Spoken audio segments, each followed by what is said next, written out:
से पूर्व मुख्यमंत्री जो प्रदेश की 4 बार यशस्वी मुख्यमंत्री रही हैं, बहन सुश्री कुमार मायावती जी को धन्यवाद देती हूं और आभार प्रकट करती हूं। और धन्यवाद मैं बसपा के राष्ट्रीय महासचिव आदरणीय अशोक सिद्धार्थ जी को भी देती हूं। धन्यवाद हमारे जिला अध्यक्ष जी मौजूद हैं, तमाम लोग यहाँ पर संगठन के साथी हैं, बाकी जी हैं, भाई हैं, इंदल राम जी हैं और चौहान जी हैं हमारे साथ में बसपा छोड़ करके यहाँ पर शामिल हुए हैं।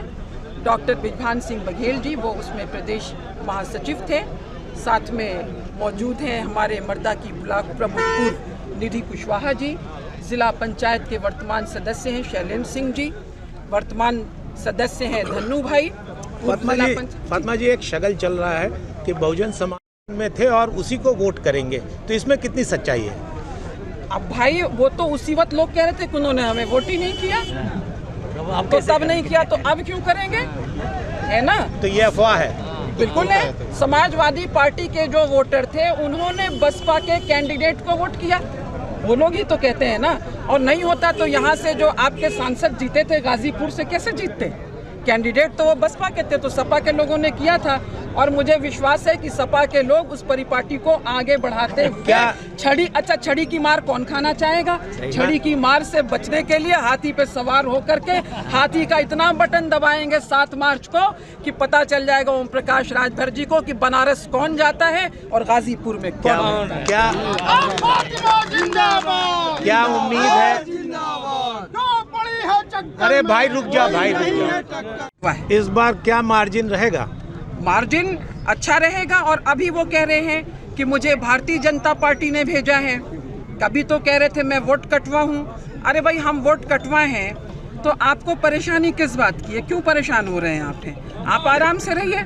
आप तो तय नहीं कर पाते हैं। जिस दिन से उन्होंने सुना, 31 तारीख को उन्होंने यहाँ की अपने घोषणा की थी, क्योंकि वो अपनी पार्टी के राष्ट्रीय अध्यक्ष भी हैं, तो मैंने 1 तारीख को कहा और मैं आई भी कि मैं निर्दल प्रत्याशी के तौर पे चुनाव लड़ूंगी जी।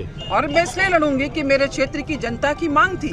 मैं ये नहीं कहती हूँ कि किसी को चेंज छोटा कर दो, या यादव समाज के लोगों के लिए भी जो वो अभद्र भाषा का प्रयोग करते हैं वो मैं नहीं करती हूँ। मेरा मानना है कि सबका सम्मान होना चाहिए।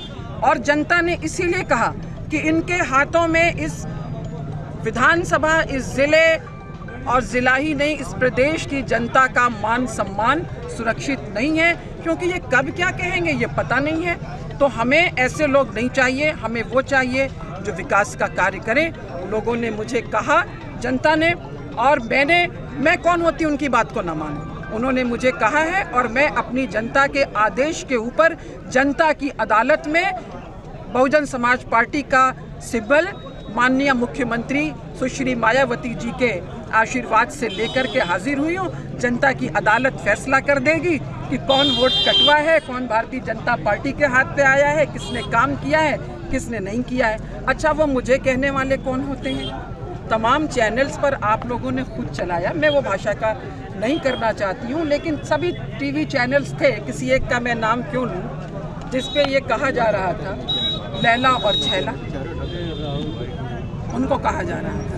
तो वो तो कहाँ टिकेंगे कहाँ नहीं टिकेंगे पता नहीं। मुझे कह रहे हैं भारतीय जनता पार्टी, और भारतीय जनता पार्टी के सहयोग से जहूराबाद का चुनाव किसने जीता था?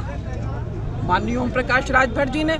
और मैं एक बात और स्पष्ट कर दूं, मैं 2017 की हारी प्रत्याशी नहीं हूँ, मेरा टिकट कटा था जी। और समाजवादी पार्टी ने जिसे दिया था वो 30 नंबर पे गया था। मैं नहीं थी चुनाव के मैदान में, इसलिए ये जीते। अगर मैंने चुनाव लड़ा होता तो तब भी नहीं जीतते। और मैं विश्वास दिलाती हूँ कि जमानत, उन्होंने कहा मेरी जब्त होगी, ये वक्त बता देगा कि जमानत मेरी जब्त होगी या उनकी क्या होगी, क्योंकि हम अभी से क्या बताएं क्या हमारे दिल में है। वक्त आने पर बता देंगे तुझे ए आसमां, वक्त आने पर बता देंगे तुझे ए आसमां, हम अभी से क्या बताएं क्या हमारे दिल में है। तो देखते हैं कि